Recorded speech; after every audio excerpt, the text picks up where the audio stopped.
बिस्मिल्लाहिर्रहमानिर्रहीम। अस्सलाम वालेकुम नाज़रीन, मैं हूं जीएम जमाली और आप देख रहे हैं डिजिटल के सबसे बड़े चैनल न्यूज़ पाकिस्तान का प्रोग्राम ए टू जी। नाज़रीन, ईरान की सूरत-ए-हाल के हवाले से अहम खबर है कि नायब वज़ीर आज़म व वज़ीर ख़ारजा इसहाक़ डार ने ईरानी वज़ीर ख़ारजा अब्बास अराग़ची को फ़ोन करके ईरान की मौजूदा सूरत-ए-हाल पर तबादला ख़याल किया। पाक ईरान वज़ीर ख़ारजा ने करीबी रवाबित में रहने पर इत्तफ़ाक़ किया। दोनों रहनुमाओं ने पाक ईरान सफारती रवाबित जारी रखने के आज़म का अदा किया। इलावाज़ी तर्जुमान ईरानी वज़ारत ख़ारजा इस्माइल बकाई ने कहा है कि अमरीका के साथ राब्ते के ज़राए बहाल है। उन्होंने कहा कि वज़ीर ख़ारजा अब्बास अराग़ची और अमरीकी नुमाइंदे स्टीव विटकोफ़ के दरमियान राब्ते खुले हैं। इस्माइल बकाई का कहना था कि अब्बास अराग़ची और विटकोफ़ के दरमियान ज़रूरत पड़ने पर पैगामात का तबादला होता है। दानिया असलाम ईरानी वज़ीर ख़ारजा अब्बास अराग़ची का कहना है कि अगर अमरीका पहले की तरह दोबारा मिलिट्री ऑप्शन की कोशिश करता है तो हम भी तैयार हैं।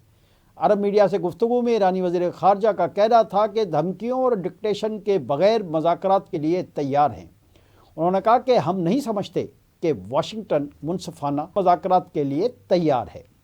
दूसरी जानिब अमरीकी सदर डोनाल्ड ट्रंप की ईरान पर हमले की धमकियों के बाद अमरीकी जंगी तैयारों की कतर के अल हदीद एयर बेस पर सरगर्मियां तेज़ हो गई हैं।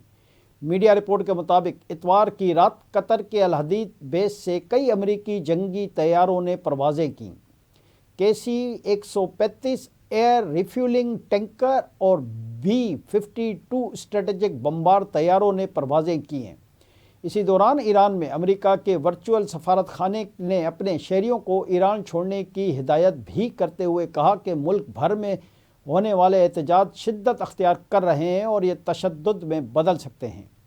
सफारत खाने ने अमेरिकी शहरियों को मशवरा देते हुए कहा कि अगर मुमकिन हो तो ज़मीनी रास्ते से आर्मीनिया या टर्किया के ज़रिए ईरान छोड़ दें और ऐसे इंतज़ामात करें जिनमें अमेरिकी हुकूमत की मदद पर इन्हिसार न हो।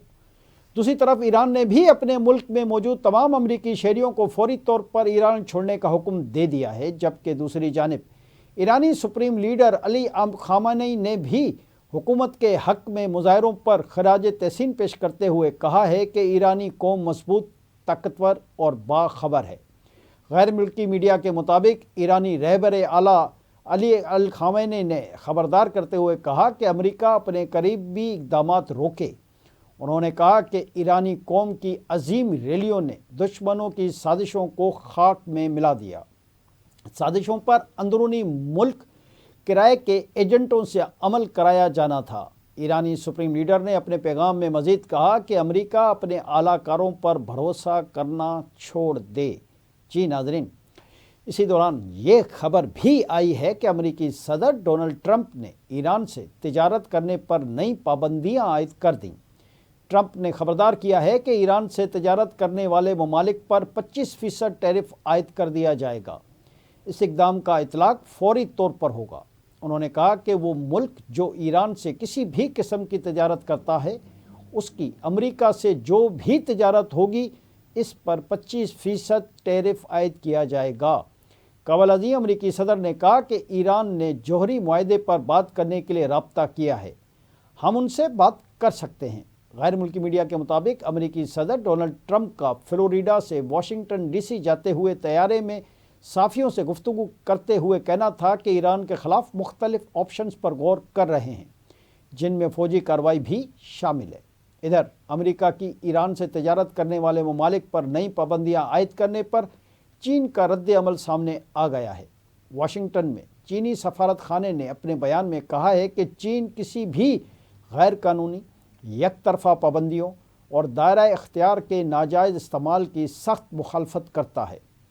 चीन ने कहा कि टैरिफ के बेतरतीब नफाज के ख़िलाफ़ चीन का मौक़िफ़ हमेशा से वाज़ेह और मुस्तकिल रहा है। टैरिफ या तिजारती जंगों में कोई फ़ातह नहीं होता। अपने बयान में चीन ने मज़ीद कहा कि दबाव या ज़बरदस्ती से मसाइल हल नहीं किए जा सकते। चीन अपने जायज़ मफादात के तहफ़्फ़ुज़ के लिए तमाम ज़रूरी इक़दामात करेगा। कबल अज़ीं अमरीकी सदर डोनाल्ड ट्रंप ने ईरान से तिजारत करने वाले ममालिक पर नई पाबंदियाँ आयद की थीं।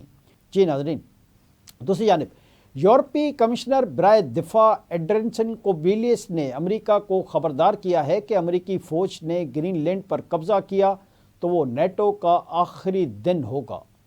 سویڈن میں سیکورٹی کانفرنس کے دوران انہوں نے کہا کہ اگر ڈنمارک نے درخواست کی تو یورپی یونین گرین لینڈ کے تحفظ کے لیے مدد بھی فراہم کر سکتا ہے۔ کمشنر اینڈریس کوبلیس نے کہا کہ میں ڈنمارک کی وزیر اعظم سے اتفاق کرتا ہوں کہ کسی بھی امریکی اقدام سے نیٹو کا خاتمہ ہو جائے گا۔ ان کا مزید کہنا تھا کہ اس کا لوگوں میں اور ہمارے درمیان ٹرانس اٹلانٹک تعلقات پر بھی بہت گہرا منفی اثر پڑے گا۔ اینڈریس کوبیلیس نے کہا کہ وہ نہیں سمجھتے کہ امریکہ حملہ کرنے جا رہا ہے، لیکن یورپی یونین کے معاہدے کے آرٹیکل 42.7 نے تمام رکن ممالک کو پابند کیا ہے کہ وہ کسی بھی فوجی جارحیت پر ڈنمارک کی مدد کے لیے آئیں۔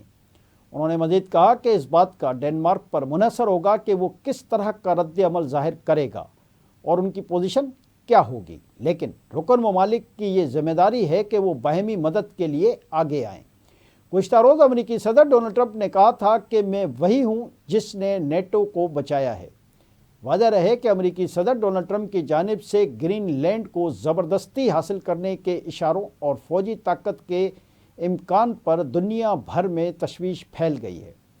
گرین لینڈ کی تمام بڑی سیاسی جماعتوں نے واضح کیا کہ وہ نہ امریکہ کے زیر اثر جانا چاہتی ہیں اور نہ ہی ڈنمارک کے، بلکہ اپنی الگ گرین لینڈی شناخت برقرار رکھنا چاہتی ہیں۔ آج کے لیے اتنا ہی۔ اگلے پروگرام تک کے لیے اپنے میزبان جیم جمالی کو اجازت دیجیے۔ اللہ حافظ۔